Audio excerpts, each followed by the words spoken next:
man. Welcome back to another episode of the Fit Out of Water Football NFL Podcast. I am your host, B Herbo, and I got my brother from another mother, Rob Man, in the building, man. What is going Rob, on, man. brother? How are you, dog? Another week in the books, another week closer to the 2025 NFL season. How you feeling, brother? Listen, man. You know what, Herbie? These are what I call. You and I are both NBA fans, right? Finals just finished. Super anticlimactic, by the way. Yeah, it was. Shout out to Tyrese Halliburton, man. Terrible injury sucks, bro, because he would have made it interesting, man. But we're in the dog days. It's just baseball and a couple other random things going on. If you're It's into, the roughest month, man. Once it gets to oh, July, it's rough because all you got is baseball. No disrespect to the baseball fans out there, bro, but we Listen, need I like content. baseball, Herbie. I like baseball, but here's the problem. You see, for me to keep up for 162 games or however many games they have, I need my team to be decent. And the And Marlins suck. oh, they're awful. The Hey, at Marlins is least we got the Panthers, baby. Shout out to the Panthers holding South Florida down, man. Shout out to my Panthers, man. Holding it the down, man. Cats. Yes, The, sir, the the Cats. ice cats, the cardiac cats, the street cats. Bro, I listen, if you are a hockey fan and you like a real deal hockey fan from Canada, I know that parade had to drive you crazy, dog. To have a hockey parade on At the the beach. beach, at the beach, beautiful women, beautiful weather, bodies everywhere. Motherfuckers is getting drunk watching the parade over the balcony at the hotel on a resort. I know the motherfuckers in Edmonton is sick, man. I know it. Fuck them. Puke. All right, man. Let's Puke. get right into the show, man. So we don't have too much on the docket today, man. We are at the point of our QB tiers where we're finally getting to the rankings, man. If you see the title, man, we are ranking quarterbacks who we feel are going to be in the top eight. This is the top eight, man. This is the elite eight. This is the top eight. We're going to do 8 through 5 this week, and then we're going to finally get to the end, the finish line with who we think are the 4 best quarterbacks.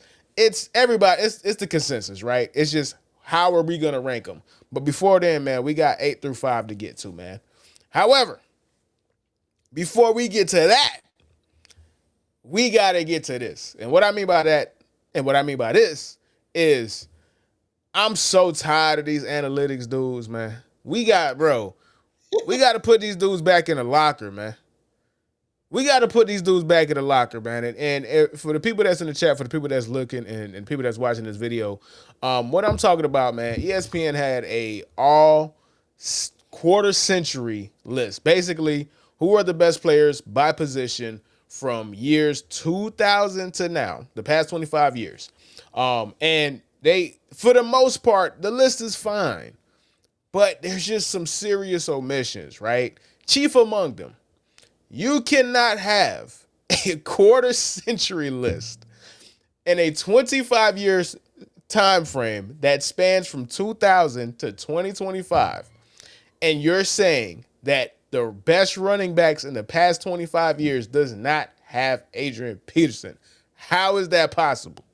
How? How can you do that? That's And this blasphemy. is the issue I have with analytics dudes. All right. Now let's get back to running back. Because there's 1A, 1B, and 1C. 1C is Adrian Peterson, as far as being the best pure football player I've ever seen in my life. How do you have a list of best the best players at their position for the past 25 years that does not include Adrian Peterson? You got Priest Holmes, you got Christian McCaffrey, and you got Derrick Henry. And you have practice squad LaDainian Tomlinson. They put LT on the practice squad. They put LT on the Get the practice fuck squad. out of here. Fuck This is you. this is to say this and to do this to not only Adrian Peterson but LaDainian Tomlinson as well.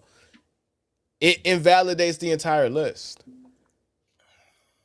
I don't care how right you were. If you got 99% right, that 1% is so egregious that I can't trust any of this. No. That means that the formula that you created to get this list has to be flawed.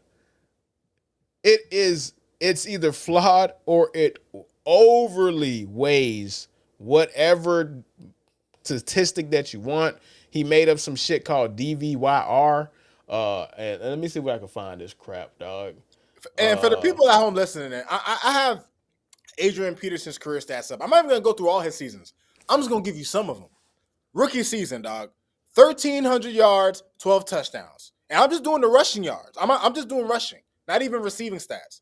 Okay? Year 2, 1,760, 10 touchdowns. 2009, almost 1,400 yards, 18 touchdowns. 2010, 1,200 yards.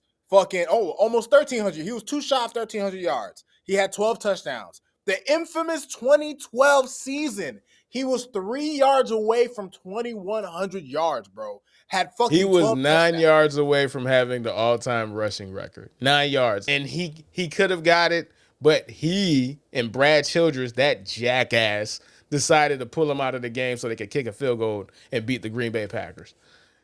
Like, you cannot have you Bro, the can't man have a has list. 7 career passing touchdowns, Herbie. You Come on. you cannot have a list without the last running back to win MVP.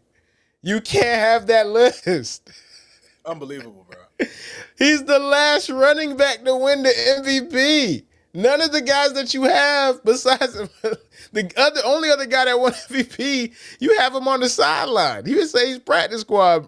He's practice squad player, LaDainian Tomlinson.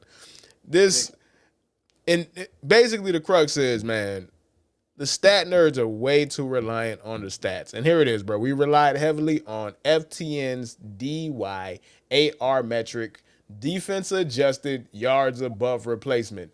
What the fuck does that even mean? Man, You just putting words together, dog. Get the fuck out of here, man. Come Which on. calculates a player's value over the course of a season compared to a replacement level baseline. Other advanced statistics were also taken into account. Bro, I don't care what you tell me. You're not putting Priest Holmes over this man. I don't care what stat you use. Like, that's just ridiculous, bro. And I grew up watching Priest Holmes, Herbie. I remember. Of course, he was Priest one of Holmes my favorite running bro, backs. Priest Holmes, I grew up playing primarily with the Chiefs on Madden because of Priest Holmes. I am fully aware of how dominant Priest Holmes was. I'm fully aware how good Priest Holmes was. But Priest Holmes was only good for so long. And remember, right after Priest Holmes, they had Larry Johnson. So Priest Holmes was not dominant with the Ravens. And Priest Holmes had a very, very, very short peak. And then they replaced him and somebody was almost as dominant. So that lets you know that Priest Holmes was significantly aided by the offense in the system that he was playing in at the time when he was with the early 2000 Chiefs. Priest Holmes was a monster. Priest Holmes and LaDainian Tomlinson are the reason I became a fantasy football fan. Priest Holmes had a year where he had 22 touchdowns and then followed it up with 27. Nobody is trying to knock Priest Holmes. But Priest Holmes is not Adrian Peterson. That's absurd.